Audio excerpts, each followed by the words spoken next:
పీఏలతో పరేషాన్, వీఐపీలకు ప్రయారిటీ, సామాన్యులకు చుక్కలు, నేతలకు ప్రజలకు మధ్య పెరుగుతున్న గ్యాప్, ఎమ్మెల్యేల నుంచి మంత్రుల వరకు ఇదే సీన్. పీఏల తీరుతో నష్టపోతున్న నాయకులు.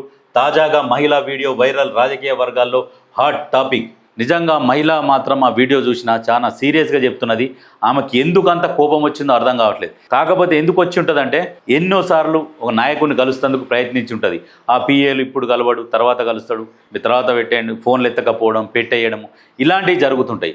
జరుగుతున్నప్పుడు ఆమెకు ఓపిక నశించి ఆ వీడియో విడుదల చేసింది. వాస్తవానికి వీఐపీలకు ప్రియారిటీ ఇవ్వకుండా సామాన్యులకు ప్రయారిటీ ఇవ్వండి. సామాన్యులకు ఒక్కరికి మీరు ప్రయారిటీ ఇచ్చిరనుకో, ఆ సామాన్యులు బయటికి పోయి వందల మందికి చెప్పుకుంటారు.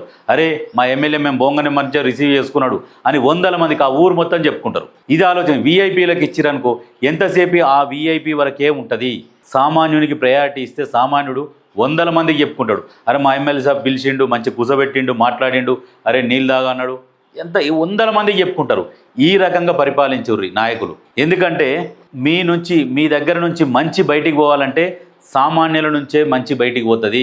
వీఐపీల నుంచి ఎక్కడి నుంచి కూడా మంచి పోదు. మీరు సామాన్యులను ఎంత మంచిగా రిసీవ్ చేసుకుంటే వాళ్ళు బయట పోయి వందల మందికి చెప్పుకుంటారు. దాంతోపాటు ఇన్ఫ్లుయెన్సర్లు కూడా మీరు ప్రిఫరెన్స్ ఇస్తే మీ గురించి బయట చెప్తారు. మీరు ఎవరికి ప్రిఫరెన్స్ ఇవ్వలేదనుకో, నలుగురిని మోటివేషన్ చేస్తారు. ఇవన్నీ దృష్టిలో పెట్టుకోండి. ఎప్పటికైనా సామాన్యులు ఏం చేస్తారంటే ప్రౌడ్గా ఫీల్ అవుతారు. అరే మా ఎమ్మెల్యే నన్ను ఇట్లా పిలుస్తాడు, పేరు పెట్టి పిలుస్తాడు, పిలువంగానే పోంగానే కూసబెట్టిండు, మాట్లాడిండు, సమస్య అనగా నెమ్మటే పరిష్కారం అవుతుంది, నీకెందుకు, నీకు వారం రోజుల సమస్య పరిష్కరిస్తా పో అని చెప్పిండు అని చెప్పేసి అట్లా సంతోషపడతారు. కానీ ఎంతసేపటికి మీరు వీఐపీలకు ప్రియారిటీ ఇవ్వకండి.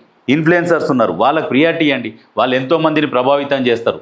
అది కూడా దృష్టిలో పెట్టుకోరు. ఏంటంటే మేము గద్దెనెక్కినాం కదా, ఇంకా మాకు వీళ్ళతో అవసరమేముందిలే అనుకుంటే మీ గురించి చెడు అనేది ఆటోమేటిక్ స్ప్రెడ్ అయితేనే ఉంటుంది.